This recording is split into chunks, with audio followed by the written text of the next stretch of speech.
Can you tell me why I upload? Why I do upload? Everyone, please ask the speakers to put themselves on mute. Not presenting. Self on mute if you're not presenting. Live now, so I'm going to start the session. Welcome everyone. I hope you can hear me. Welcome to this session of the Bollain Congress. I'm Liz Fouksman from King's College London. I'll be chairing the session. We have 3 speakers today, and we're going to go in a slightly different order. So I'm going to hand over first for 15 minutes to Dr. Julen Bollain, and I'll let him introduce himself, and I'll let you know when 15 minutes are up. So over to you.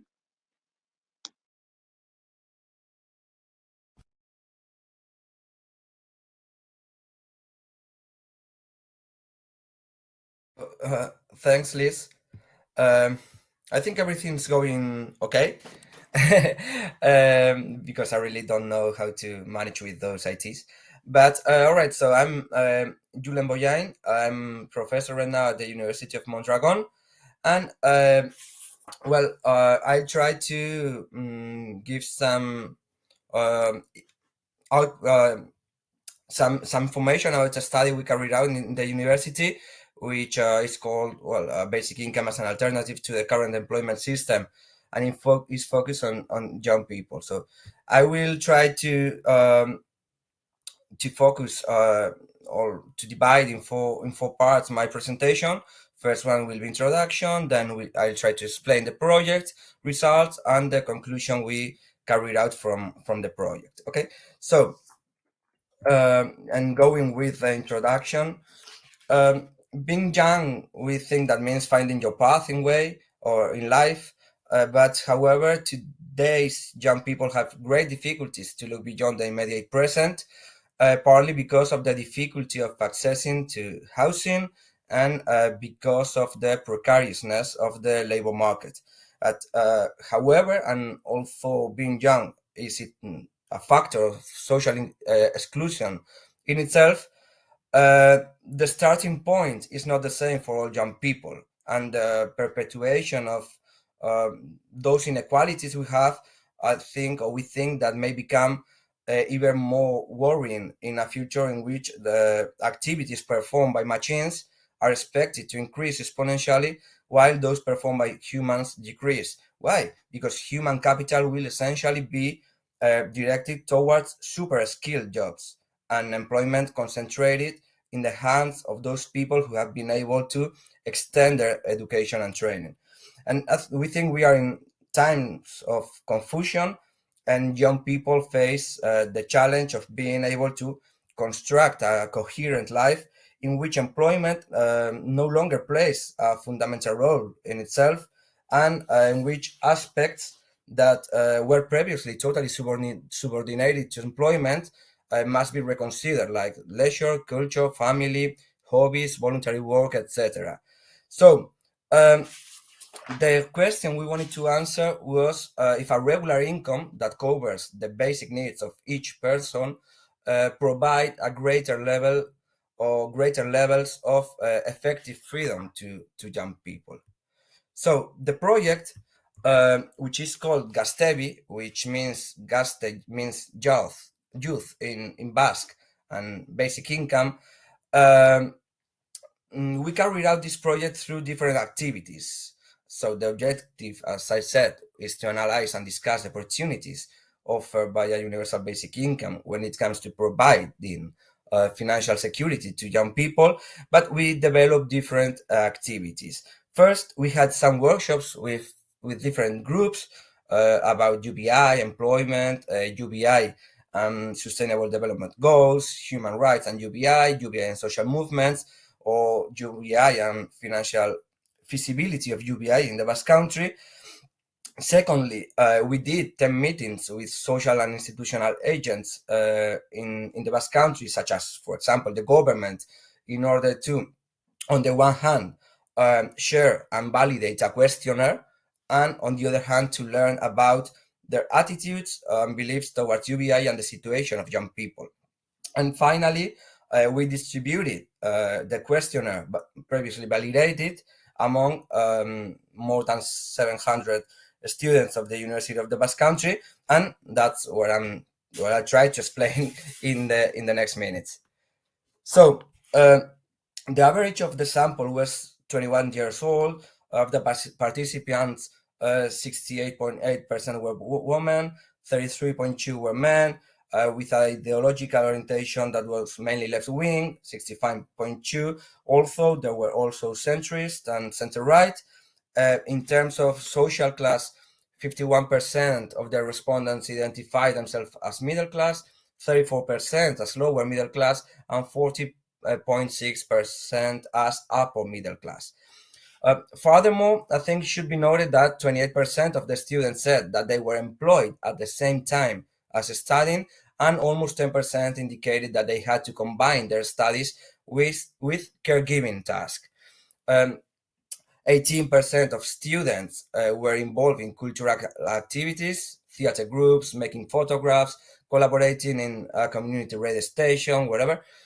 More than 10% involved in some kind of volunteering in an NGO or social organization, and almost 8% were actively involved in some collective or social movements, such as, for example, the feminist collective. So the questionnaire was constructed including 3 variables. First one, attitudes toward employment and representations about work.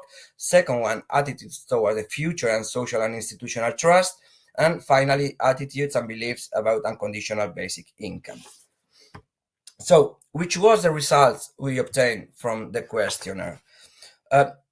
Respecting attitudes toward employment and representations about work, the data showed that 72.6% of students have a low level of trust in the labor market, being able to offer them quality jobs in the future.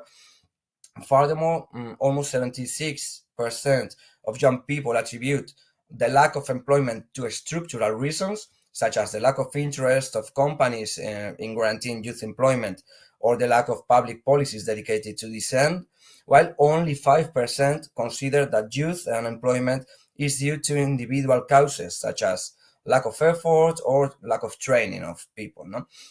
Similarly, almost 70% of students disagree with those discourses that legitimate precarious youth employment as a logical and acceptable stage at the start of our labor career, and almost 75% are critical of the economic system justification values, which attribute poverty to individual factors, such as, for example, laziness or lack of effort.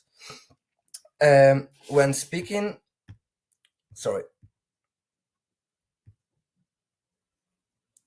I don't have here a slide, I'm so sorry. So I will speak really fast about the future under social institutional trust.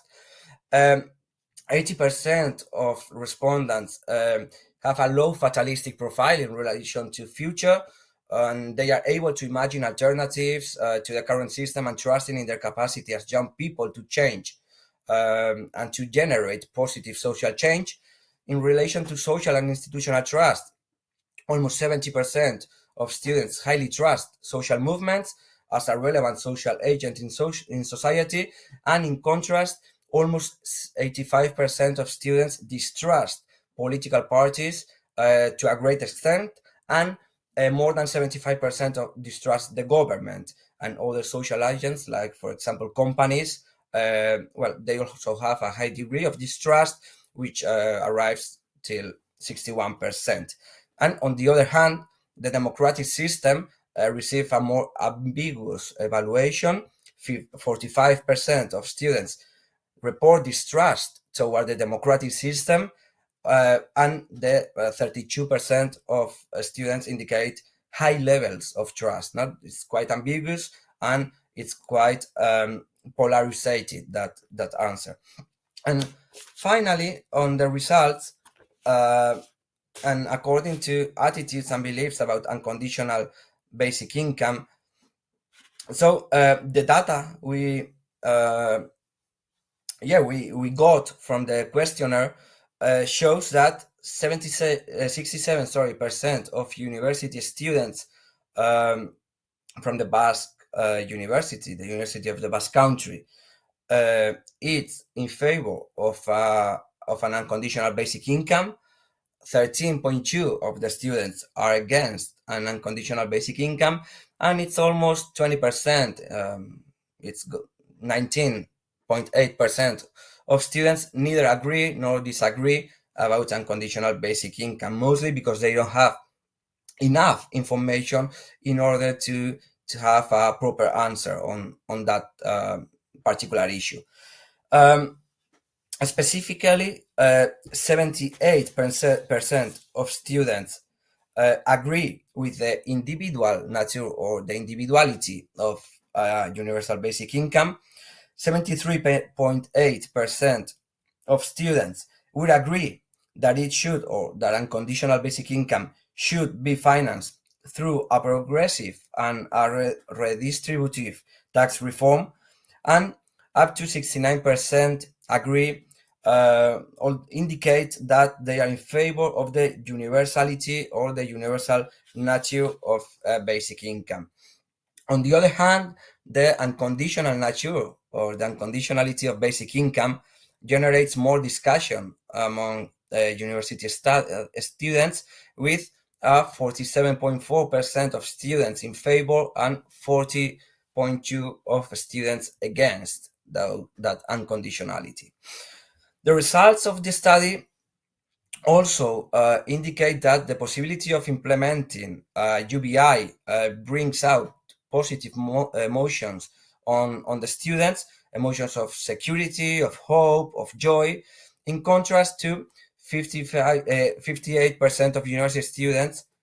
It gives in 58% of university students, while only 12.2% of students report negative emotions such as fear, indignation, or concern.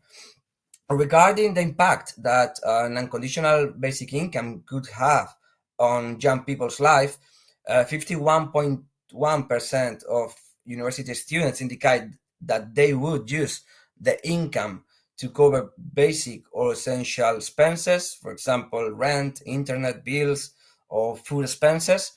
Furthermore, 36.2% of students say that they would save the UBA amount for the future.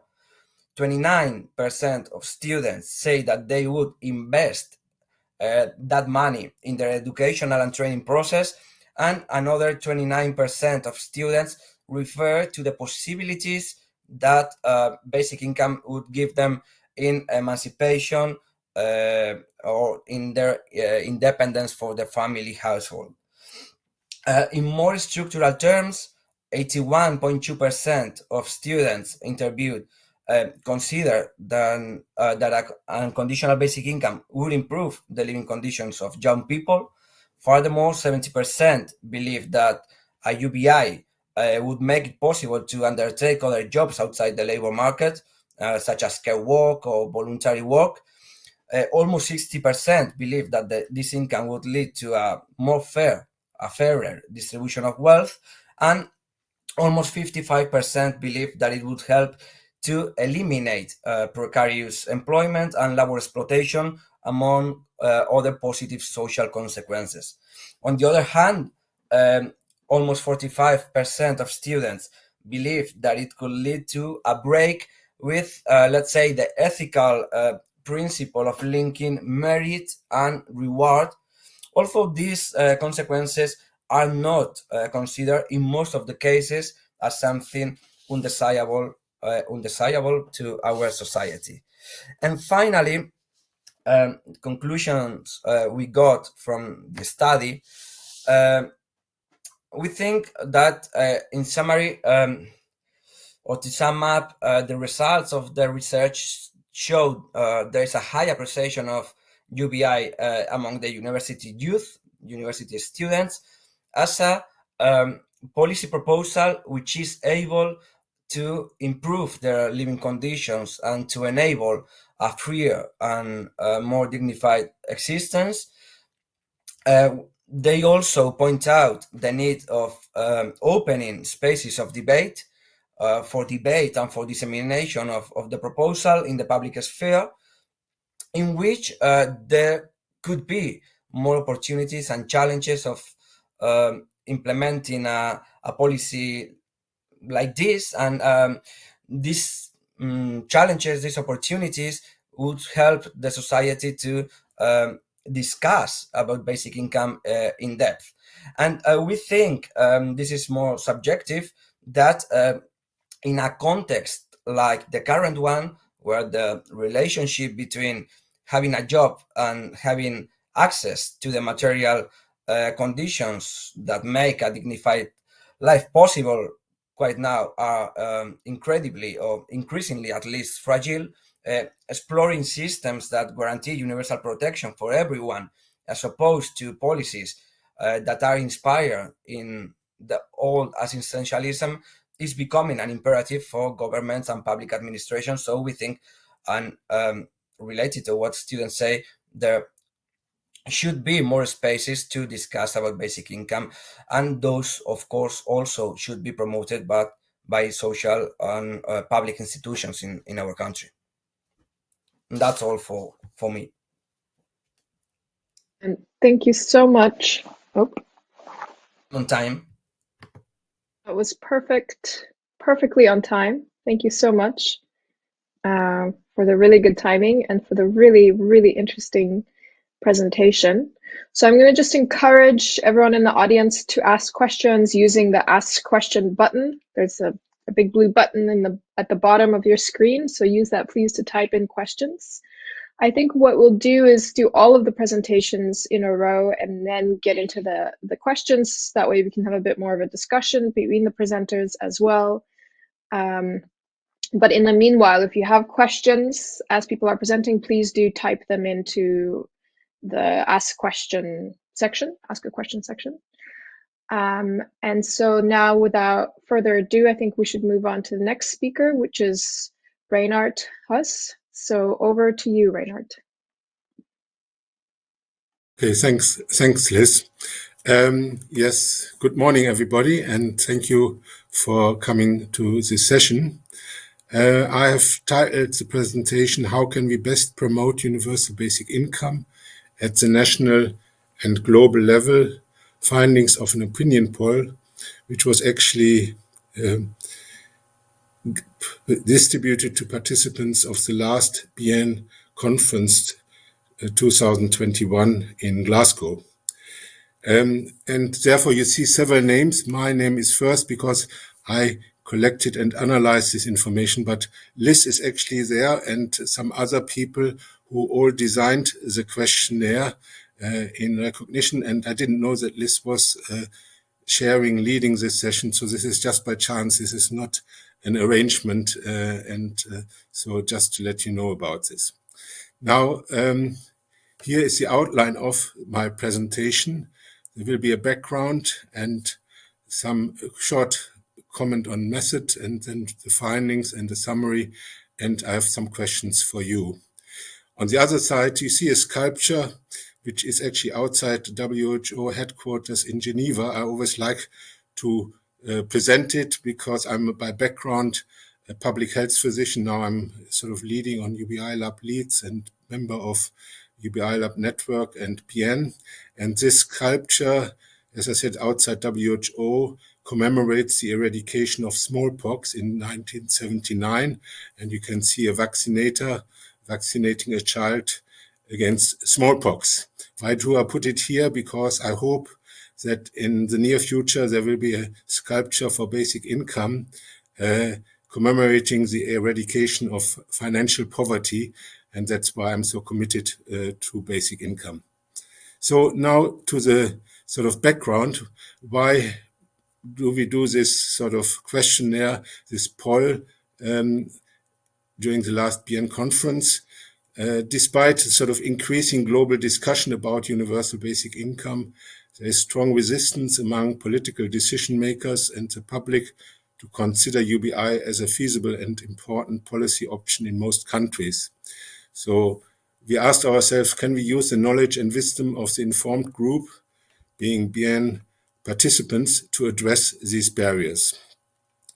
So the method was a sort of short poll with short questionnaire, a poll with 3 questions to be distributed to all participants of BN 2021 in Scotland.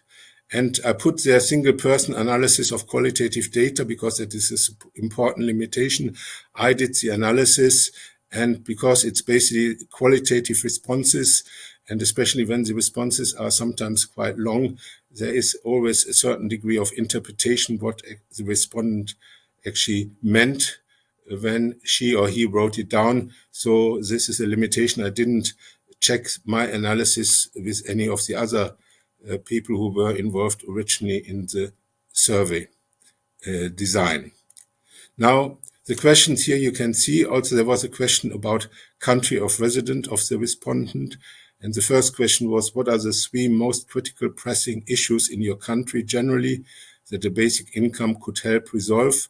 There were some examples given. The second question was, what do you think works best in your context as convincing arguments for a basic income? Again, with some examples given. And the last question, where is the major resistance coming from in your experience? Unfortunately, I must say there were only 23 respondents, and they responded during the time 24th of August to 10th of September last year. It was open for quite some time, and we were hoping for some more respondents, but this did not happen. So this is already one of the questions. And here you can see, you can't see much, that I don't understand. I don't understand why this has changed, unfortunately. So I will just say, so the majority of response, as you can see here at the bottom, are from the United Kingdom. There were 8. Then the next one is the United States. There were 3. And then there is Uganda, 2. And then all the others are just 1 person per country: Australia, Brazil, Canada, Germany, Greece, Hungary, Ireland, Italy, Malaysia, and the Netherlands. And in terms of region, I subdivided. So you can see that the majority are from Europe, 14, then North America, 4, and then here this is Africa, but both are from Uganda, and the other regions are Latin America, which means South and Central America, and Asia, and Australia, and Oceania. And then here are the responses to the first question. What are the 3 most critical pressing issues in your country generally that a basic income could help resolve?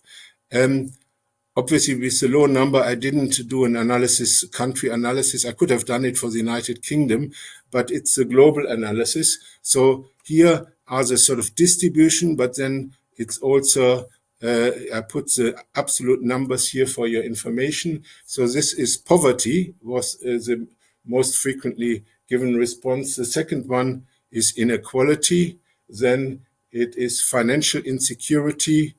And then it is health, which includes mental health, public health, COVID.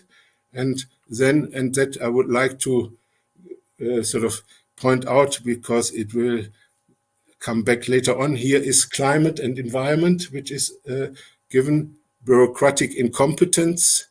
And then it is unemployment, and then other reasons. In order to be a bit more clear about other reasons, here are the sort of points given as other, just a single mention.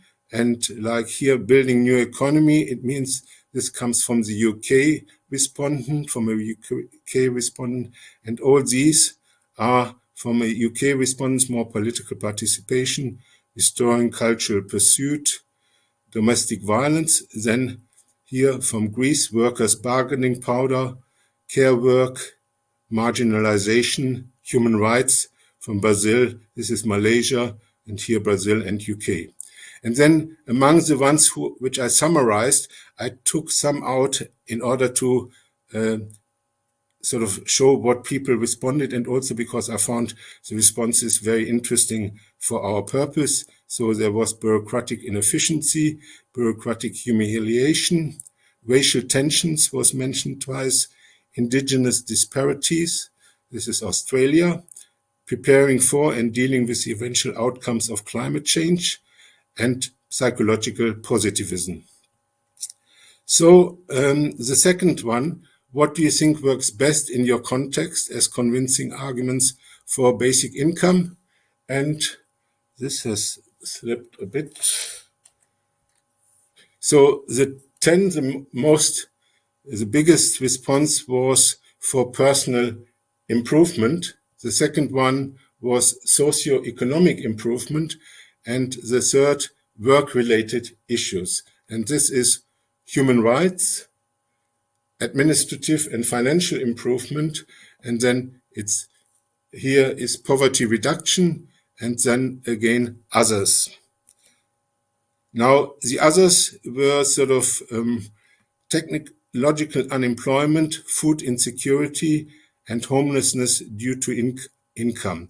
These are from Malaysia. And then another one was political dangers of financial insecurity from the UK. And some of the interesting responses I put here on the right side, which I have summarized in the overall analysis. One is shared sense of direction, like NHS, which I found very interesting to use a comparison between basic income and the NHS. So a shared sense of direction in society. And then bureaucratic simplification, fraud reduction, financial reasons.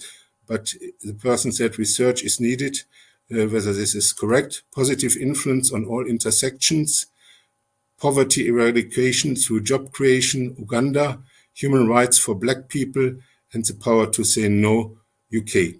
I put these two, one in red and one in green, because I also looked at sort of positive arguments or positive reasoning and negative reasoning. And the next slide shows that the overwhelming number of responses, 34, were positive versus a few which gave sort of negative reasons in sort of what works best in terms of promoting basic income. Now, here is the final question. Where is the major resistance coming from in your experience? And the sort of most frequent response was actually from employers. Then the second largest was from various others. I will show it in the next slide. Then it was political parties. I put in bracket conservative political parties because the majority gave conservative political parties, but there were also, like the Greek response, communist parties. So it was not consistent that every sort of saying political parties are a major resistance, that it always was the conservatives. There were also some who mentioned sort of left-wing parties. Then the next one is government and civil servants. And the following one, ideology.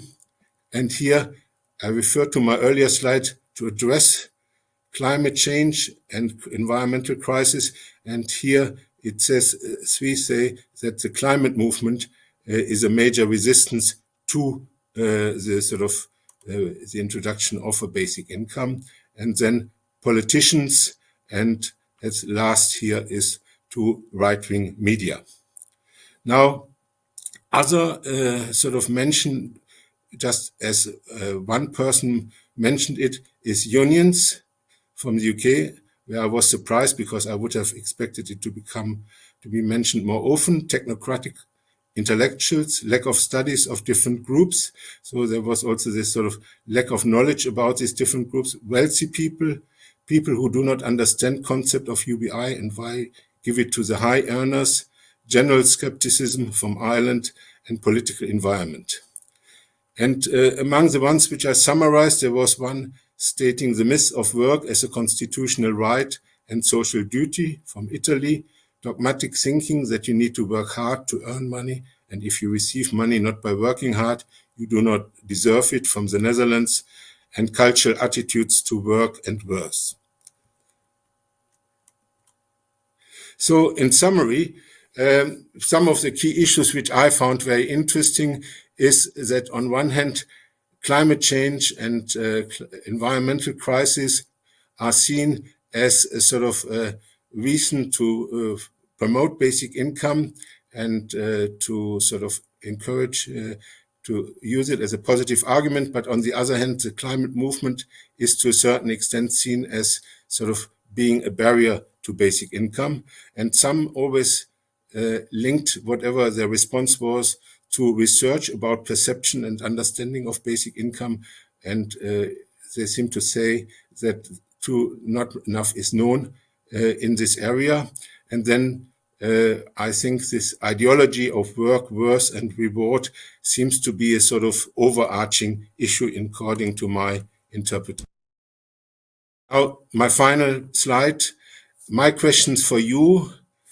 Do you think that such a survey is useful to help with the promotion of UBI?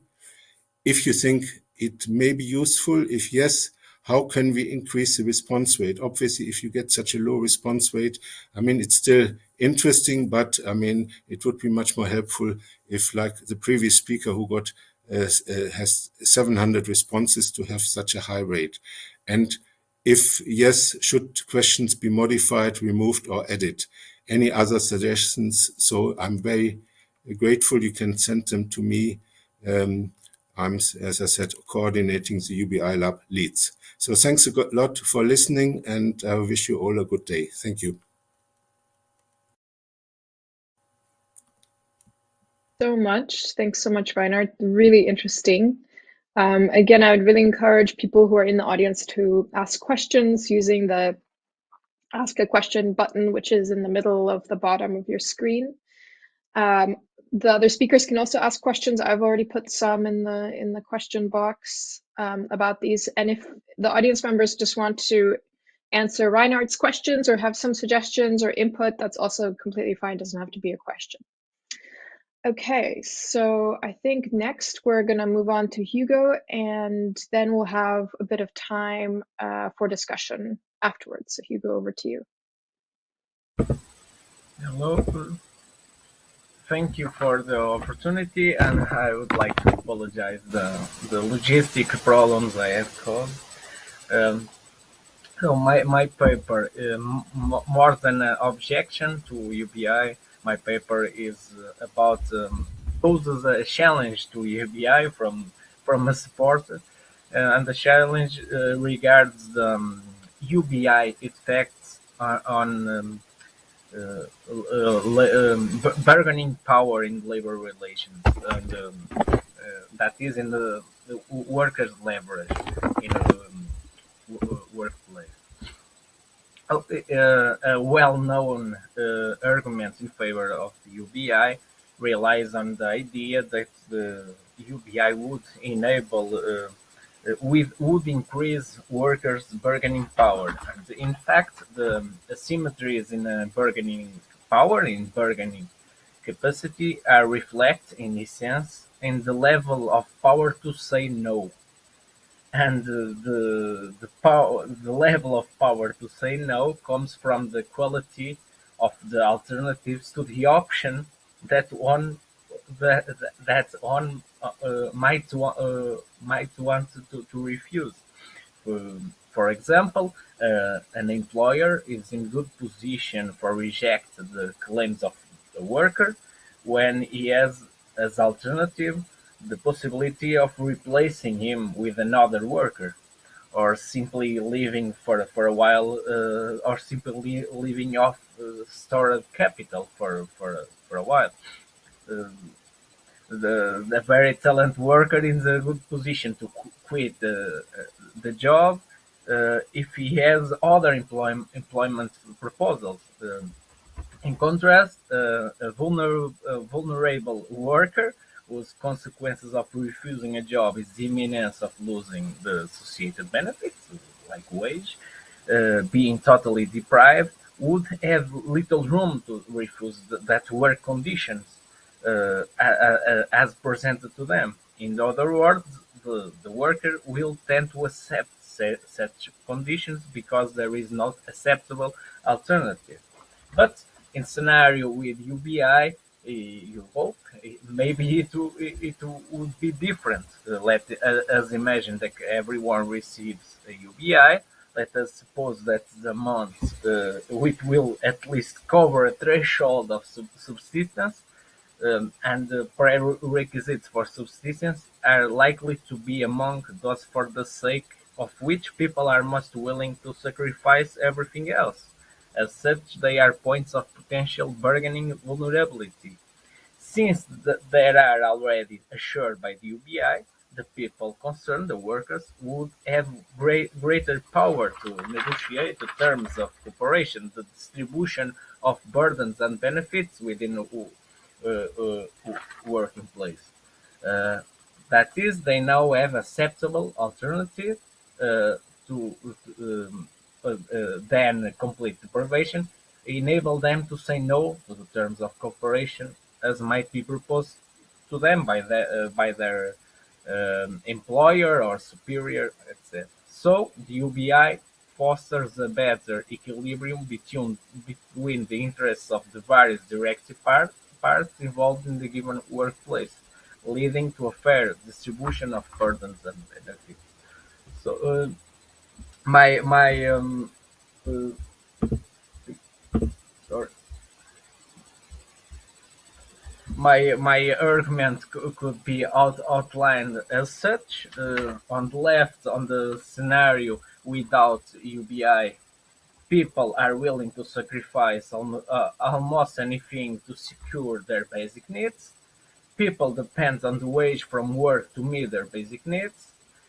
So complaining about or refusing the work conditions offered will put the work position, the job, and the wage associated with it at risk. Therefore, people are willing to accept any work conditions, no matter how bad it is, as long as it allows them to meet their basic needs. However, on a scenario with UBI, maybe it would be different. People are willing, the same premise, people are willing to sacrifice almost anything to secure their basic needs, but UBI amount is enough to meet people's most basic needs. So, due to UBI, people do not depend on the wage from work to meet their basic needs. Therefore, UBI enhances people's bargaining power. However, this argument relies on on assumption, that is, that the UBI is enough to meet the month UBI month is enough to meet basic needs, and to know that to find the right UBI amount, you have already defined what these basic needs are. Uh, and it's very difficult. It's very difficult. There is no consensus about how you should measure poverty or a good life or a human dignity life. So it's very difficult to set the right amount of UBI to meet basic needs because there is no consensus about the definition of basic needs.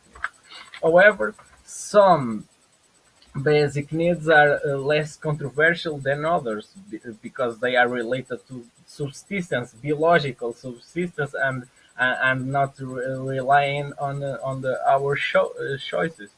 Um, However, I would like to focus on capability to be also. I call it capability because I'm a capabilitarian, but you can use other approach and call it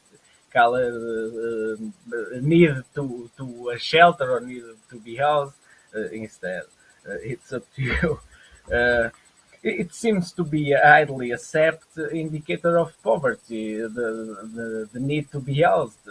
Hardly anyone will classify as non-poor someone who does not have access to housing or to adequate shelter. So be housed seems to be a human basic need. Uh, uh, uh, although you don't although you don't have a full flash definition of what poverty is, you it doesn't matter because you could identify at least being housed as an indicator of being poor. However, in my opinion, it poses a problem on the UBI proposal. Unlike other basic goods,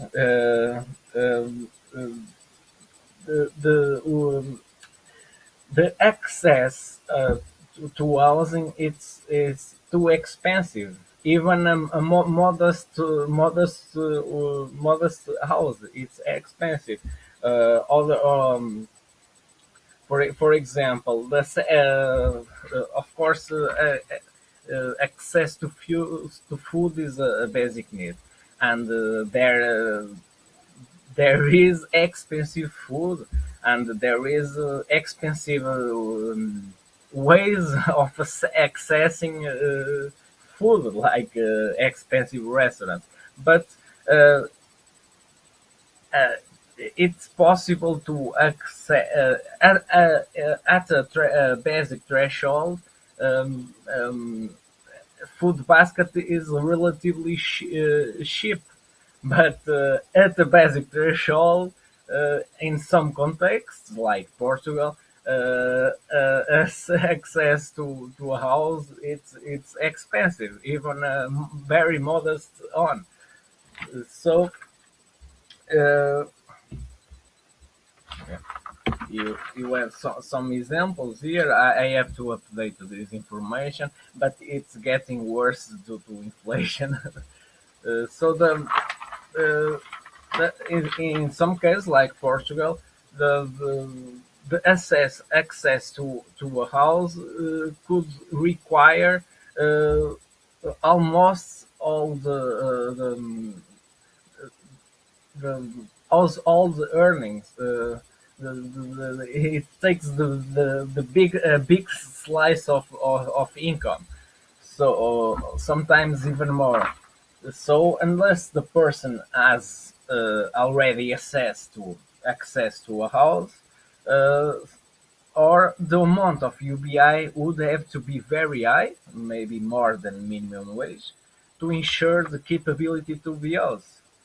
If being housed is a basic need, but the price of access to a house, even a basic one, fell short of UBI a month, then people will still be dependent on labor wages to meet their most basic needs. Therefore, UBI might not significantly enhances people bargaining power. Uh, so you have to rephrase the argument and the cross off some premises.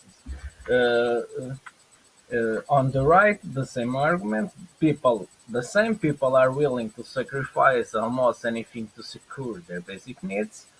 UBI a month is not enough to meet people's basic needs. At least the capability of the house remains to be met. So people still depend on the wages from work to meet their basic needs. Therefore, UBI may not significantly enhance people's bargaining power. It's not argument against UBI in favor. I have been fighting in favor of the UBI proposal, but it poses a challenge, and it reminds us that the UBI is not a panacea, and to get the full potential of UBI, maybe you have to combine with other goods and services and other policies, and in this case maybe you must combine UBI with other housing policies. Of course, I didn't focus in Portugal, but Portugal was the big example in my mind, and in Portugal is not a good example because only 2% of the houses are public owned. Almost everything is private owned, and but other countries like Austria has a large share of public owned houses. So, but that's it.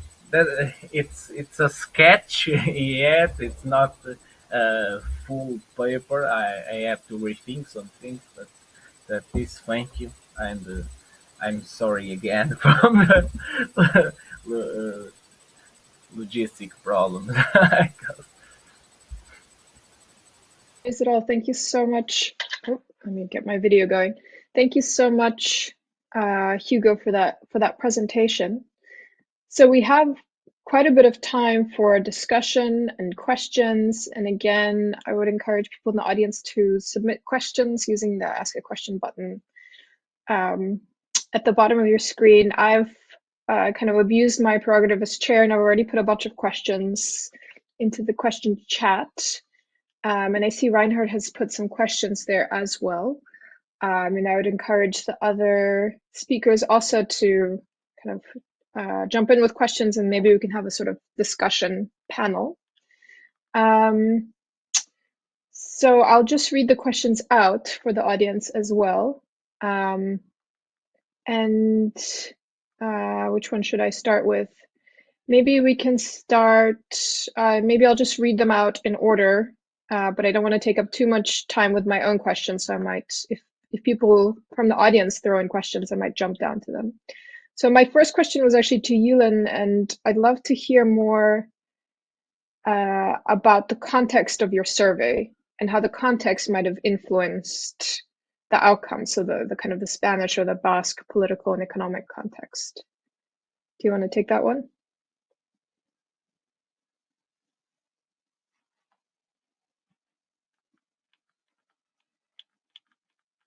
Julen?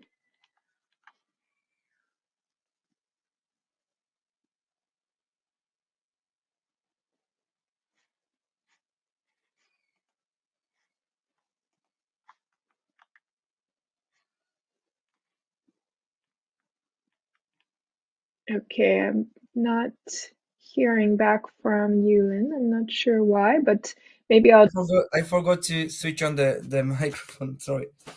All right. The survey comes because we did another survey in 2016. It wasn't so scientific as this one, and it was quite short. We did it to students and university workers. We had more than 3,000 answers, but it was quite short to answer. You could answer that in 5 minutes, maximum 10 minutes. So we had some money from Horizon 2020 projects from Europe, and we used that money in order to make a scientifically properly build up questionnaire, which agents speaking with people doing it quite good in the Basque context. And it was a survey, a questionnaire that to answer the questionnaire you needed like from 30 to 45 minutes. So it was a really big questionnaire where we could take a lot of different perspective on that. No, so why we did this? Because we had the money in order to make that, and we were able to make that. We had good contacts in the university, and we just wanted to focus that on students and on university workers. Sorry. How's the political economical context? Well, the Basque Country is quite stable, the political context. Also the economical context, it's quite strong. It's much more similar to the average European Union context than to the Spanish one. And the Spanish context right now, it's there's a progressive government. In order to face the pandemic, they carried out national minimum exchange program. We had that deficit to other European countries because we just had regional minimum income programs. And it has an economic that really relies, it's really dependent on tourism. And it's much more weaker than the Basque economic system, which depends much more on industry. And just to finish and to put an example, while the unemployment rate, for example, in Spain, goes almost up to 13%, which doubles the European Union average unemployment rate, which is almost 7%. The unemployment rate in the Basque Country is around 8.5%. No, so we can see those economic structural differences between Spain and the Basque Country. That's actually super helpful to hear. And if I could just ask a quick follow-up question. I know there's an EU-wide survey about people's opinions and views of UBI, and I'm wondering how your data interacts with that data. So does it kind of echo it? Does it contradict it? I imagine that the EU-wide one just has data for Spain more broadly. I'm curious if you have... Data are quite similar, to tell you the truth. And besides, we did in the pandemic also from the Spanish basic income network, which is, well, I don't know, there's a brotherhood between those national income networks, basic income networks, no?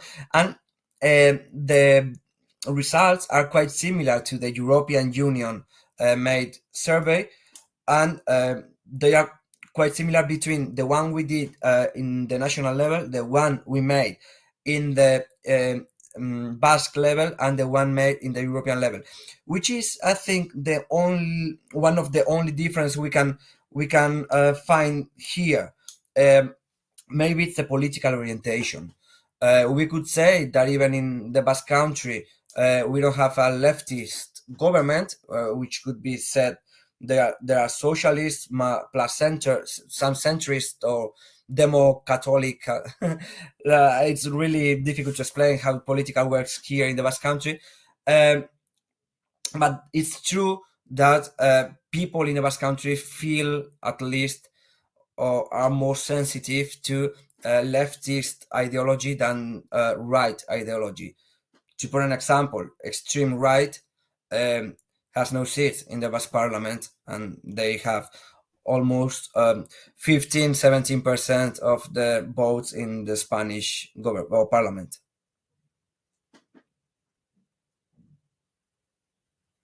Yeah, that's really interesting to think about. I might keep going with the questions, but if people have further questions for Julen, please do ask. So I had a question for Reinhard, which is, it seemed like the biggest block was getting people to fill this poll out, even though it was quite short. So I'm curious if you have any thoughts about, overcoming that and getting more people to answer polls like this, and if so, if you think it's worth running this poll again to get a higher response rate. Yeah, thank you, Liz, for this question. And actually, that's why I posed the question. I actually haven't got a sort of good idea because the questionnaire was very short. I think it would be possible to answer it in 5 or 10 minutes. So I can only sort of speculate in the sense that maybe people thought, oh, this is already all well known. Why should I respond? Or it doesn't make any difference. These are my two opinions, but I haven't really got any good indication that this may be the case. So, and it's always difficult to ask people who do not respond to a questionnaire why they do not respond. So, I mean, that's one of my motivations to present it here and to see what may be the reasons for people not to respond. Thank you. I wonder if we could consider maybe at the next Congress, just actually having people with, iPads or actual paper surveys walking around asking people to fill it out. I mean, that's kind of the old school way of getting people to fill out a survey. And, the human interaction often puts enough kind of social pressure on people. That sounds like a very good idea. I think it maybe if the organizers of the next Congress could take up this idea. I agree with you that social personal interaction may play a role as well in responding to such short questionnaires. Thank you.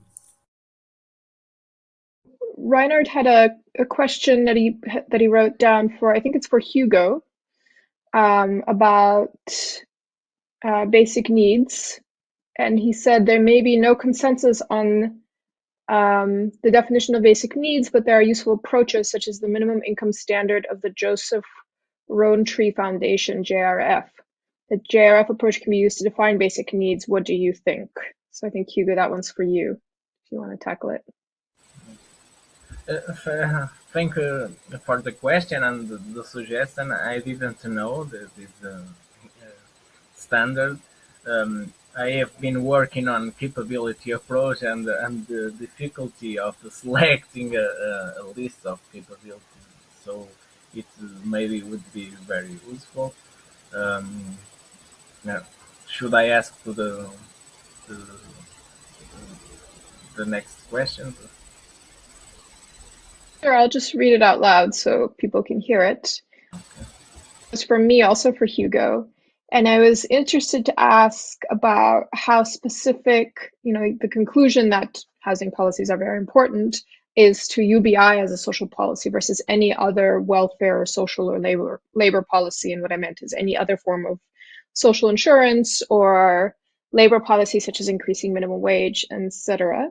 So that's kind of the first half. And then the second half is, isn't there a kind of more general argument to be made here that basic income must always be combined with other public goods and services? So you've made sort of the housing argument, but surely you could make a similar argument for education, for health, for other things that are quite difficult to provide equitably via private commodities markets. I'm not trying to put UBI against the welfare state or UBI against other policies. On the contrary, my point is emphasize that UBI is a very good measure, but should be think on a set of policies.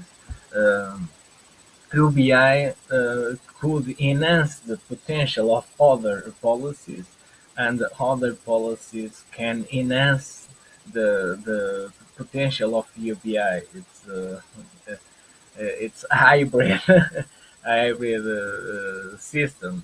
Uh, so yeah, I thank you for the question, but I will try to emphasize that argument, that point in the paper. Thanks. Thanks so much for that. So Reinhard put, I would call it maybe a provocation in the questions as well, and maybe it's for all the speakers. And he asked, why are we concerned about the expenses of basic income? Basic income is just a redistribution of money in society. The money of basic income isn't spent, in contrast to education and health, where the money has been used and cannot be used for other purposes. I have an answer to that, but I also don't want to abuse my position as chair too much, or have a hypothesis at least, so maybe I'll let other people.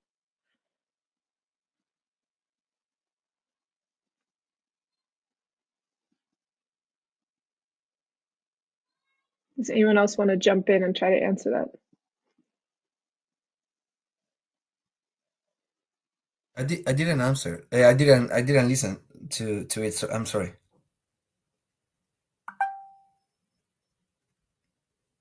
I mean, I didn't listen the question you did, Liz. Well, it's in the if you click on the participants' questions on the right, you can read it there. But it's Reinhard asking why we seem so concerned about how much basic income costs, where basic income is just a redistribution of money to society within society, and the money of basic income isn't spent, in contrast to education and health, where the money has been used and cannot be used by people for any other purpose. Basically, the question is why as a society do we seem so obsessed with how much basic income costs? And again, I have a hypothesis, but I thought I'd let other people have a stab first if other speakers have thoughts.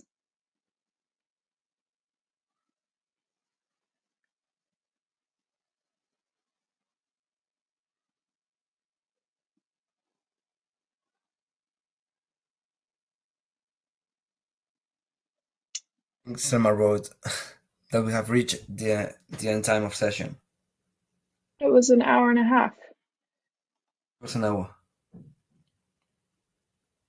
Well, I think it is actually 60 minutes on my timetable, so I think it's different from the previous ones. Thank you. got it. Didn't realize that. Well, we can discuss it next time we meet in that case, if we need to wrap up, but I think it's a good provocation maybe to end on.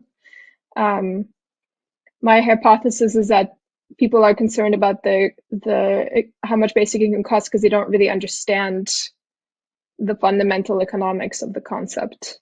They don't really understand that it's about redistribution. And I think in part this is the fault of basic income advocates like myself, where we emphasize the universality so much that people miss the redistributory aspect of it, and we should emphasize the redistribution much more than we do already. That's my hypothesis. But I think on that note, we have to wrap up and end the session. So thank you so much to all the speakers for the really, really fascinating presentations. I learned a lot, and hopefully next year we can have a chat about everything in person. So thanks, everyone.